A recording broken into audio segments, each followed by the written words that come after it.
الحمد لله الذي شرفنا على سائر الأمم برسالة من اختصه من بين الأنام بجوامع الكلم وجواهر الحكم. لا يخلق نبي ولا رسول بعده ولا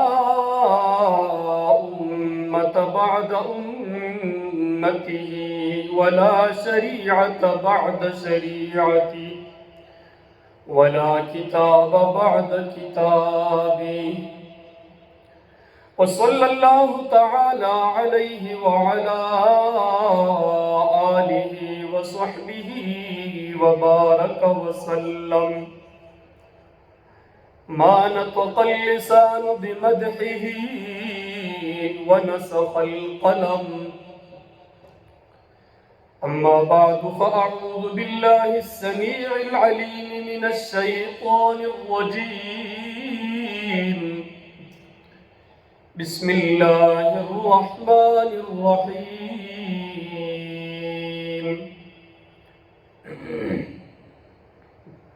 محمد رسول الله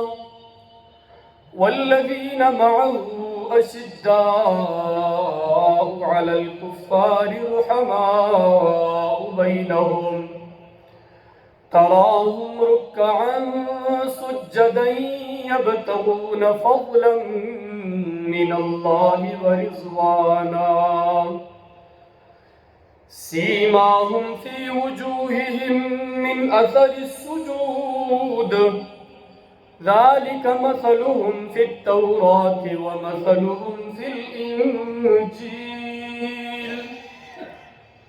كزرع أخرج شطأه فآزره فاستغلظ فاستوى على سوقه يعجب الزراع ليغيظ بهم الكفار. وعد الله الذين آمنوا وعملوا الصالحات منهم مغفرة وأجرا عظيما.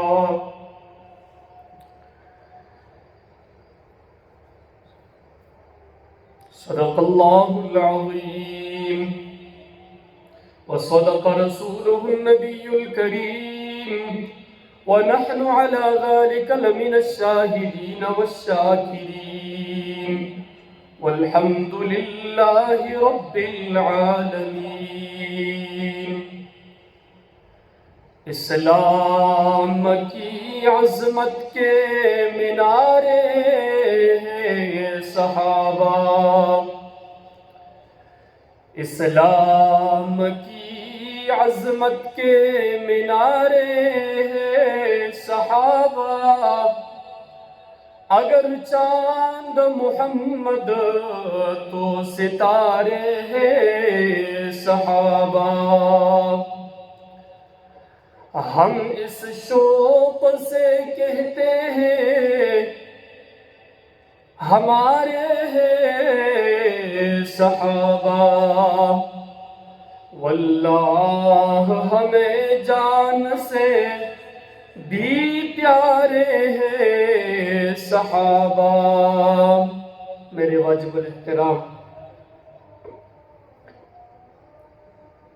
بزرگوں اور نوجوان ساتھیوں، محرم الحرام کے مہینے کا اختتام ہو رہا ہے. جیسا کہ آپ کے علم میں ہے، شان اہل بیت اور انہی کے ساتھ ساتھ اہل بیت میں سے آقا علیہ السلام کے نواسے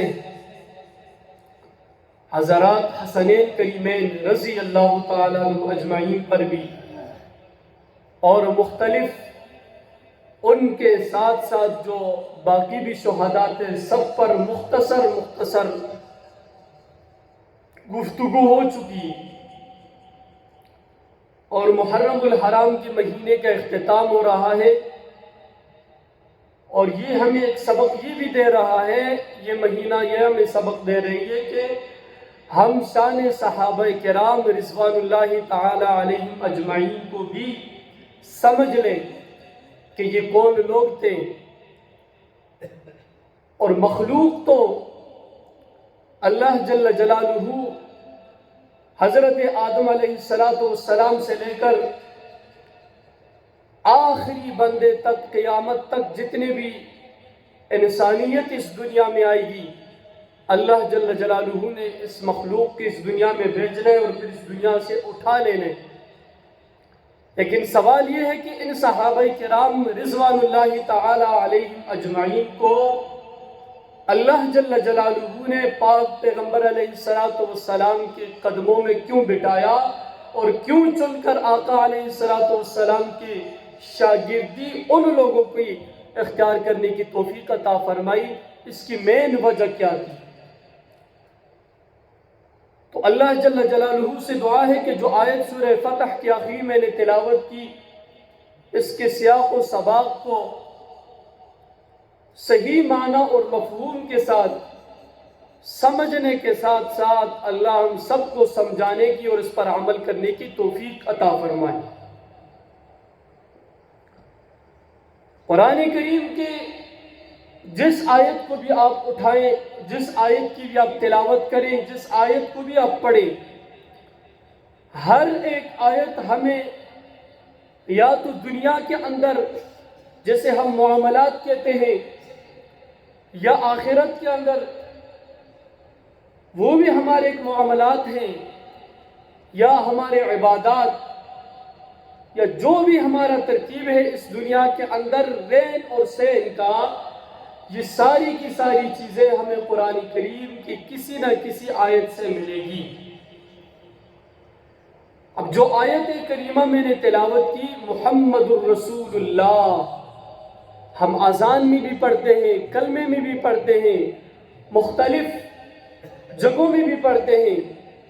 اور پڑھتے ہیں محمد الرسول اللہ، محمد اللہ کے رسول ہیں۔ اب اس کا مطلب کیا ہے کہ محمد اللہ کا رسول ہے؟ اس کے بہت سارے مطلب اور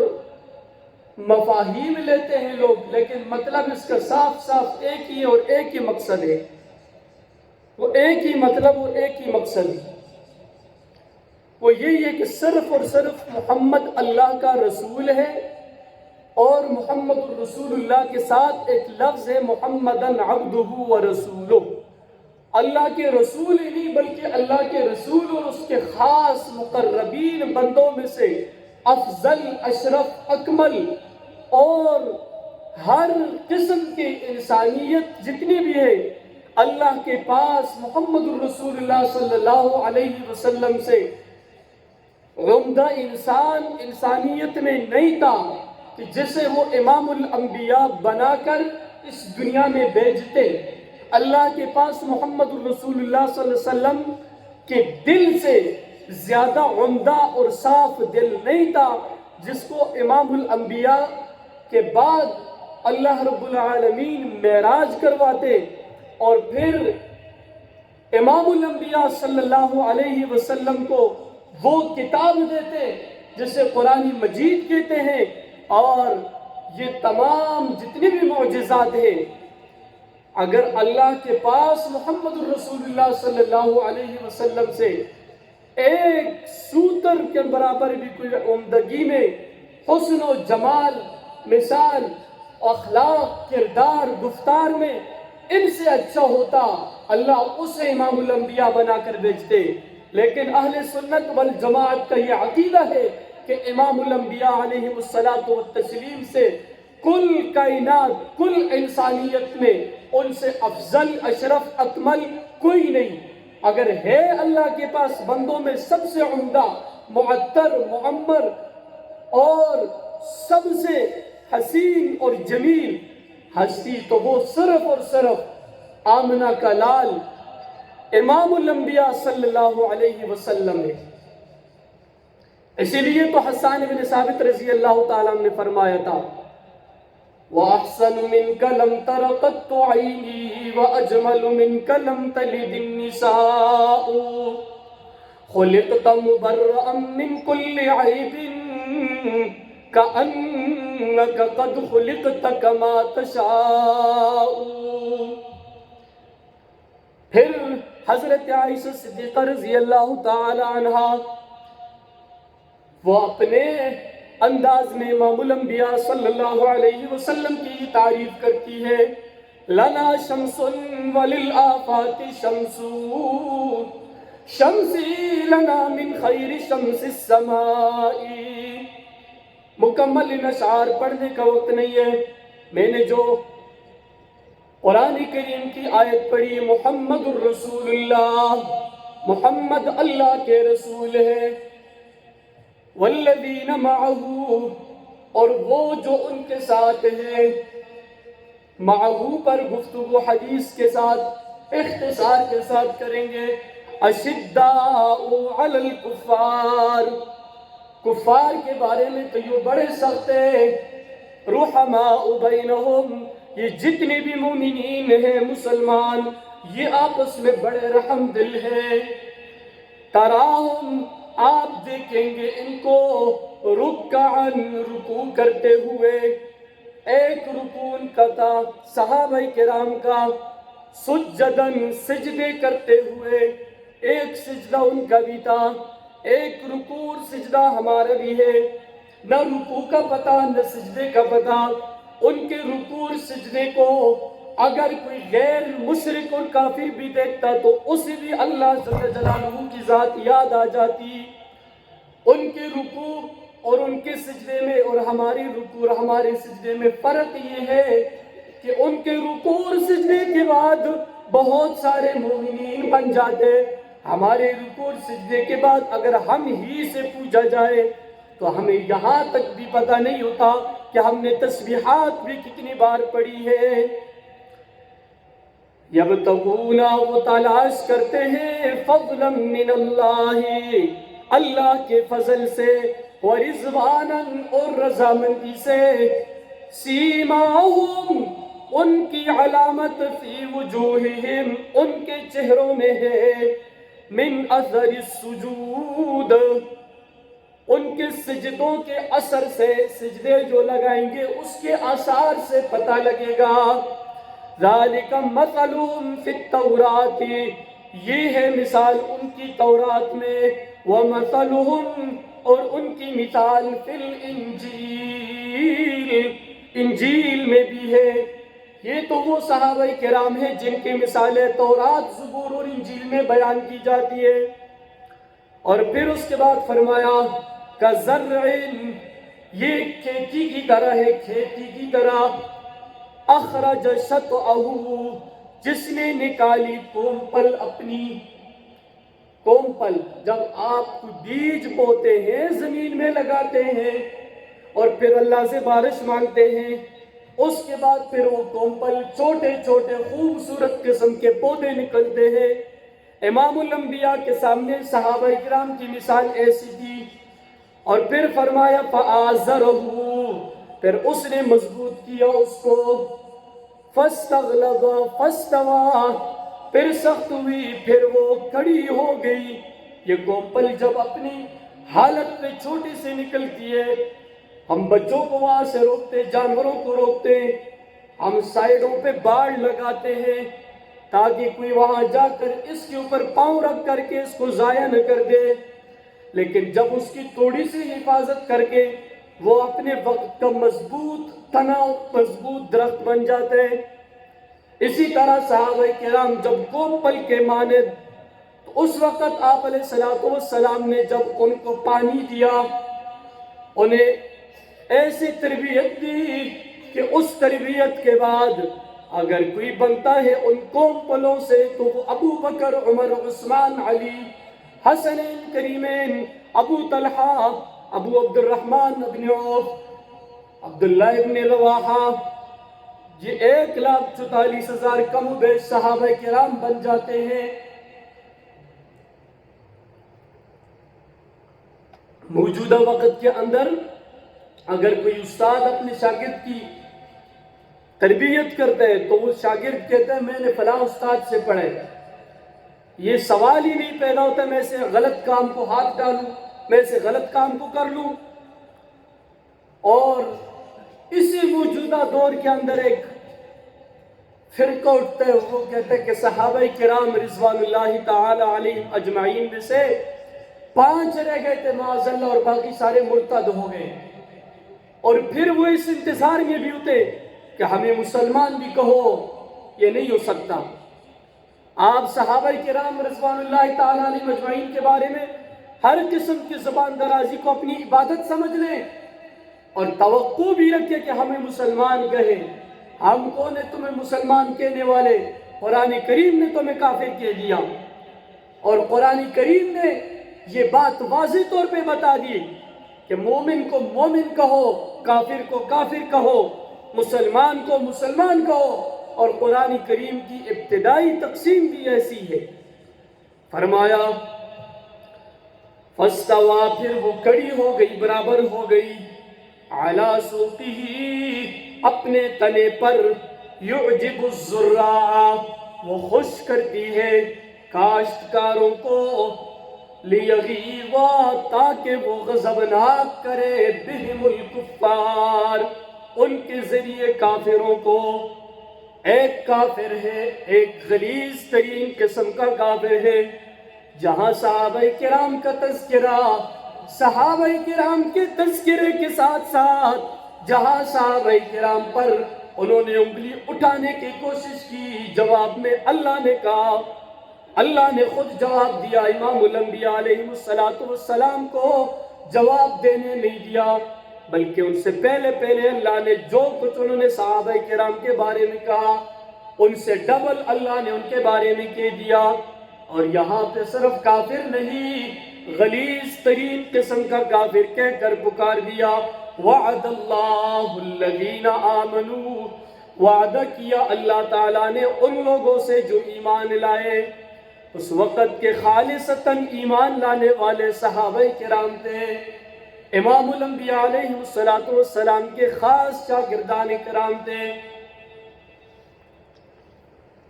اور اس کے بعد فرمایا وَعَمِلُوا الصَّالِحَاتِ، ایمان بھی لایا اور اس کے بعد نیک اعمال کیے، منہم، انہی میں سے، مغفرة وَأَجْرًا عَظِيمًا، ان سے وعدہ کیا کہ نیک اعمال جب انہوں نے کیا، منہم، انہی میں سے، مغفرتاً، بخشش کا وعدہ کیا، وَأَجْرًا عَظِيمًا، اور بہت بڑا اجر عطا کروں گا، بہت بڑے اجر دینے کا بھی وعدہ کیا۔ اور اس کے بعد فرمایا، حضرت جابر بن عبداللہ رضی اللہ تعالیٰ عنہ فرماتے ہیں ان اللہ اختار اصحابی علی جمیع العالمین، بے شک اللہ تعالیٰ نے میرے صحابہ کو تمام جہان والوں پر منتخب فرمایا، سوى النبیین والمرسلین، سوائے انبیاء اور سوائے رسولوں کے، واختار لی من اصحابی اربعۃ، اور میرے لیے میرے صحابہ میں سے 4 کو خاص طور پر منتخب کر لیا، ابا بکر وعمر وعثمان وعلی، ابو بکر، عمر اور عثمان اور علی رضی اللہ تعالیٰ عنہم اجمعین کو چن لیا، فجعلہم خیر اصحابی، اور ان کو میرے صحابہ میں سب سے افضل قرار دیا، کن کو؟ ابو بکر، عمر، عثمان، علی رضی اللہ تعالیٰ عنہم اجمعین کو، وفی اصحابی کلہم خیر، اور میرے تمام صحابہ میں خیر ہی خیر ہے، بہتری ہی بہتری ہے۔ پھر عبداللہ بن مسعود رضی اللہ تعالیٰ عنہ کا ارشاد ہے، فرمایا ان اللہ عز وجل نظر فی قلوب العباد، بے شک اللہ عز وجل نے بندوں کے دلوں پر نظر ڈالی، نظر شفقت فرمائی، فرمایا فوجد قلب محمد صلی اللہ علیہ وسلم خیر قلوب العباد، نبی علیہ الصلوۃ والسلام کا دل تمام بندوں کے دلوں سے سب سے بہتر پایا، اور اس کے بعد فرمایا فاصطفاہ لنفسہ وابتعثہ برسالتہ، اللہ تعالیٰ نے ان کو منتخب فرمایا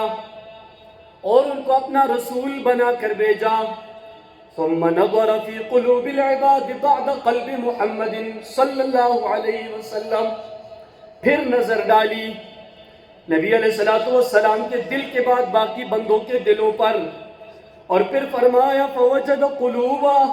اصحابہ خیر قلوب العباد، اور اس کے بعد فرمایا آپ صحابہ کرام کے دل تمام لوگوں کے دل سے اللہ نے جب دیکھا تو تمام کے تمام مخلوقات، یعنی جتنے بھی مخلوقات انبیاء کرام کے بعد تا قیامت آنے والے ہیں، چاہے ان میں جتنے بھی اولیاء اللہ ہو، جتنے بھی کتب غوث ابدال ہو، سب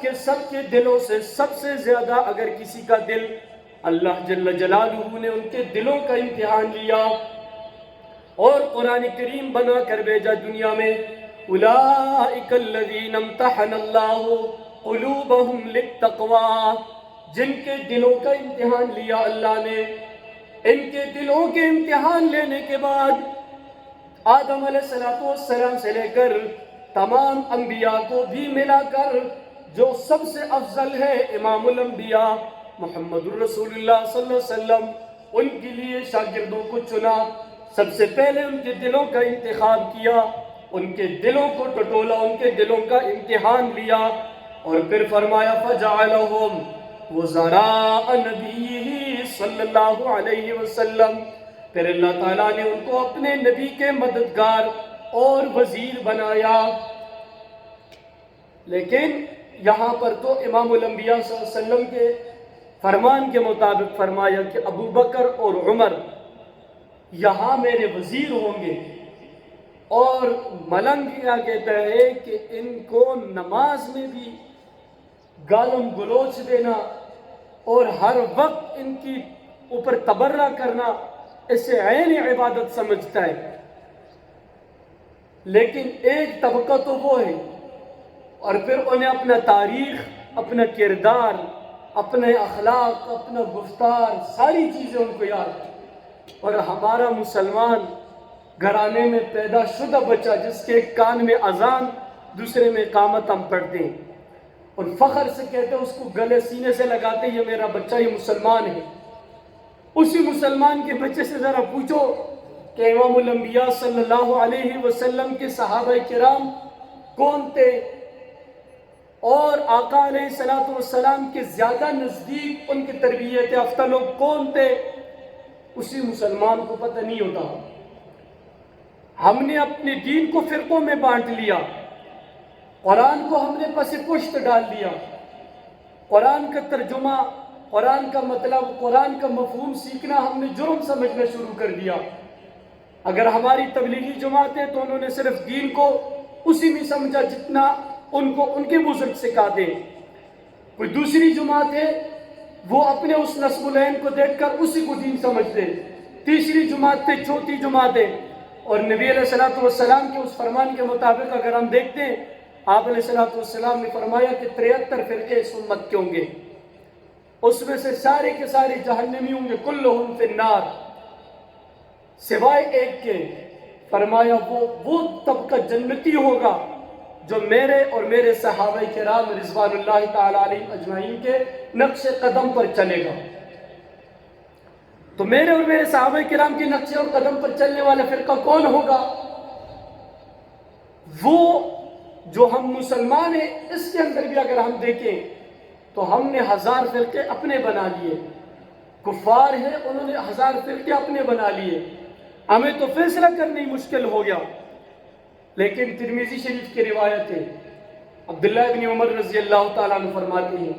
اذا رأیتم الذین یسبون اصحابی، جب تم دیکھو ایسے لوگوں کو میرے صحابہ کرام کے بارے میں برا بھلا کہتے ہیں، فقولوا لعنت اللہ علی شرکم، پس تم ان کے اس فعل کی وجہ سے اس کی شر کی وجہ سے ان کے اس کہنے پر ان کے اوپر لعنت کرو. فَقُولُوا لَعْنَةُ اللَّهِ عَلَى شَرِّكُمْ, اور یہ شر کی وجہ سے ان پہ تم لعنت کرتے ہو. قرآن کریم کے اندر وَالنَّاسِ وَالْمَلَائِكَةِ وَالنَّاسِ أَجْمَعِينَ, یہ الفاظ جو آتے ہیں کہ یہ لعنت صرف یہ لوگ نہیں بلکہ کل کائنات کے تمام کی تمام مخلوقات جتنے بھی لوگ ہیں یہ ساری کی ساری ایسے لعنتیوں پر لعنت بھیجتے ہیں. فرشتے بھی بھیجتے ہیں, لوگ بھی بھیجتے ہیں, اس لیے کہ اللہ نے حکم دیا. اور کیوں دیا؟ کہ ایسے لعنت کو اپنانے والے اس کو لعنت پسند ہے, تب اللہ نے ان پہ لعنت بھیجنے کا حکم فرما دیا. اور تھوڑی دیر پہلے بات جو دل کے بارے میں ہوئی, قرآن کریم کے اندر ارشاد اللہ رب العالمین نے فرمایا ربنا لا تزغ قلوبنا, اے ہمارے رب ہمارے دلوں کو ٹیڑھا نہ فرما, بعد اذ ہدیتنا, اس کے بعد جب آپ ہمیں ہدایت عطا فرمائے, وہب لنا من لدنک رحمہ, اپنے پاس سے رحمت, انک انت الوہاب, یقیناً تو ہی عطا کرنے والا ہے. ان سب چیزوں کے باوجود ایک ہی صف میں کھڑے ہونے والے ہم مسلمان ایک دوسرے کے لیے کیا درد دل رکھتے ہیں. ایک ہی دسترخوان پر بیٹھنے والے ہم مسلمان ایک دوسرے کے لیے کیا درد دل رکھتے ہیں. جتنے ہم پڑھ جائیں, چاہے دین کو پڑھیں یا دنیا کو پڑھیں, اتنے ہی ہم منافقت کو, اتنے ہی ہم جھوٹ کو, بد نظری کو, غلط کاریوں کو ہاتھ ڈالتے ہیں, اتنے ہی غلط کرتوتوں کو اپناتے ہیں. جتنے بھی ہم اللہ کے راستے میں وقت لگانے والے بن جائیں, اتنے ہی اپنے بہنوں کا حق دباتے ہیں, اتنے ہی ہم اپنے والدین کے ساتھ بدتمیز بن جاتے ہیں, اتنے ہی ہم اپنے بیٹیوں کے حق کو دبانے کی کوشش کرتے ہیں, اتنے ہی ہم ایک دوسرے کے منہ سے حلال لقمے کے بجائے حرام لقمہ دینے کی کوشش کرتے ہیں, اور ظلم کر کے ان کے منہ سے لقمہ کھینچنے کی کوشش کرتے ہیں. جتنے بھی ہم دین اور دنیا کے راستے کے قریب ہو جائے, اتنے ہی ہمارے اندر بڑے اور چھوٹے کی تمیز ختم ہو جاتی ہے. پاک پیغمبر علیہ السلام نے فرمایا کہ ہم میں سے وہ شخص نہیں ہے جو چھوٹوں پر شفقت نہ فرمائے, جو بڑوں کا ادب نہ کرے. لیکن بڑے جو ہے وہ چھوٹے والے ٹکڑے کو یاد رکھتے کہ یہ تو بڑا بدتمیز ہے. پیغمبر علیہ السلام کا فرمان ہے کہ جو بڑوں کا احترام نہ کرے وہ ہم میں سے نہیں ہے, اور چھوٹے کہتے ہیں یہ بڑا جو ہے یہ جنتی نہیں ہے, یہ جہنمی ہے. اس لیے کہ پیغمبر علیہ السلام نے فرمایا جو چھوٹوں پہ شفقت نہ کرے وہ ہم میں سے نہیں ہے. دین کے اندر اپنے اپنے ٹکڑے کو ہم نے اپنا دین بنا کر اپنایا. یعنی قرآن کریم کے اندر جو الفاظ ہیں یا ایھا الذین آمنوا ادخلوا فی السلم کافہ, اے ایمان والو داخل ہو جاؤ دین کے اندر, صرف داخل نہیں ہو جاؤ, فی السلم کافہ, پورے کے پورے داخل ہو جاؤ. جب پورے کے پورے داخل ہو جاؤ گے تو اس کے بعد دین پر عمل کرنا تمہارے لیے آسان بن جائے گا. لیکن دین کے چند چیزوں کو اپنانا, چند چیزوں کو چھوڑنا, یہ دین کا نام نہیں ہے, یہ سراسر بے دینی ہے. اور اسی لیے قرآن کریم نے جگہ جگہ پہ الیوم اکملت لکم دینکم, یعنی میں نے تمہارے لیے تمہاری دین کو مکمل بنا کر تمہارے اوپر نازل کر دیا. تو اس کا مطلب یہ نہیں ہے کہ آپ اس میں سے کچھ حصوں کو لیں اور کچھ کو چھوڑ دیں, بلکہ دین کو مانو گے, دین کو اپناؤ گے تو مکمل کے مکمل دین کو اپنانا پڑے گا. ورنہ چند چیزوں کو اپنانا اور چند کو چھوڑنا یہ دینداری نہیں ہو سکتی ہے. ہم نمازیں بھی پڑھیں, روزے بھی رکھیں, زکوٰۃ بھی دے, سال سال عمروں پہ بھی جائیں اور پیسے جمع کر کے حاجی بھی بنے, لیکن جب تک ہم اپنے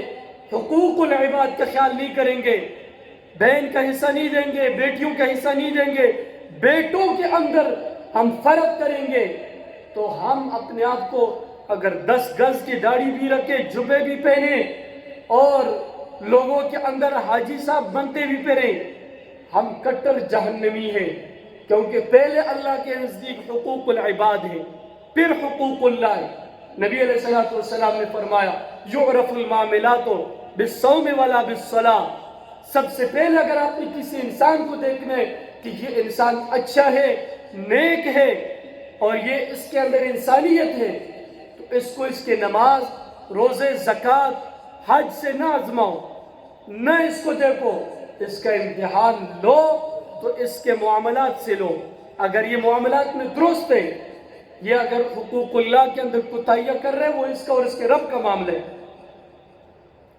اور اگر یہ معاملات میں ٹھیک نہیں ہے، بے شک یہ راتوں رات تہجد بھی پڑھتا رہے، روزانہ ریس لگا کر قرآن کریم کے ختم بھی پڑھے، سب کچھ کرے، یہ دین کو پڑھتا ہے لیکن دین کو مانتا نہیں ہے۔ دین کو ماننے کے لیے دین پر عمل کرنا ضروری ہے۔ اگر عمل کریں گے تو دین پر مزید آگے چلنا ہمارے لیے آسانی ہوگی، اور اگر ہم عمل کرنے والے نہیں بنیں گے تو جتنے بھی دین پڑھیں گے، ابلیس نے بھی دین بہت پڑھا تھا، بہت دیکھا تھا، بہت اس کو پتا تھا، لیکن جب عمل نہیں تھا اللہ نے کہا فَخْرُجْ فَإِنَّكَ رَجِيمٌ، نکل جاؤ، دفع ہو جاؤ اور مردود ہو کر باہر ہو جاؤ۔ جب جنت سے بھی نکال لیا اس کو انسانیت اور جو وہاں فرشتوں کا سردار تھا اس سرداری سے بھی نکال دیا، ناری مخلوق میں سے تھا، اللہ نے ہر کاتے سے اس کو سائڈ پہ کر دیا، ورنہ کل کائنات کے تمام علوم جمع کیے جائے اس کے پاس جتنا علم تھا اس کے ایک حصے کے برابر بھی نہیں ہو سکتے، لیکن جب عمل نہیں تھا تو اللہ نے کیسے کہاں تک۔ اور قرآن کریم کے اندر ایک مثال موجود ہے، بلعام ابن بعورہ کے نام سے عالم تھا، فَمَثَلُهُ كَمَثَلِ الْكَلْبِ، عالم دین تھا، اور اتنا عالم دین تھا آج کل کی جنہیں ہم ولی سمجھتے ہیں، جن کے پیروں میں ہم بیٹھتے ایسا نہیں تھا، بہت بڑا جس کا قرآن ذکر کرے وہ معمولی آدمی تو نہیں تھا، لیکن تھوڑی سی نافرمانی کی، اللہ نے کہا فَمَثَلُهُ كَمَثَلِ الْكَلْبِ، تیری مثال تو کتے کی مثال کی طرح۔ اور پھر آگے ان تترکہ یلہث، یہ الفاظ قرآن کے، اور کوئی تشریح نہیں کرتا ہوں، لفظی ترجمے سے پتہ چلتے، فرمایا کہ وہ پھر جب جاتا تھا جیسے کتا گرمی میں باہر جا کر کے روڈ اور گلیوں کے اندر ادھر ادھر بھاگتے اور اس کا زبان نکلا ہوا ہوتا ہے، اسی طریقے سے یہ عالم تھا، موحد تھا، بالکل زبردست ہر چیز پہ چلتا تھا، لیکن جب نافرمانی پہ آیا اللہ نے اس کو ایسا غرق اور ذلیل کر دیا کہ اس کی زبان لٹکتی رہی اور پھر وہ گلیوں میں ادھر ادھر دوڑتا رہا۔ اللہ ہم سب کو قرآن و سنت سمجھ کر اس کے مطابق زندگی گزارنے کی توفیق عطا فرمائے، قرآن و سنت کو سمجھ کر ہمیں اسے اپنانے کی توفیق عطا فرمائے۔ وآخر دعوانا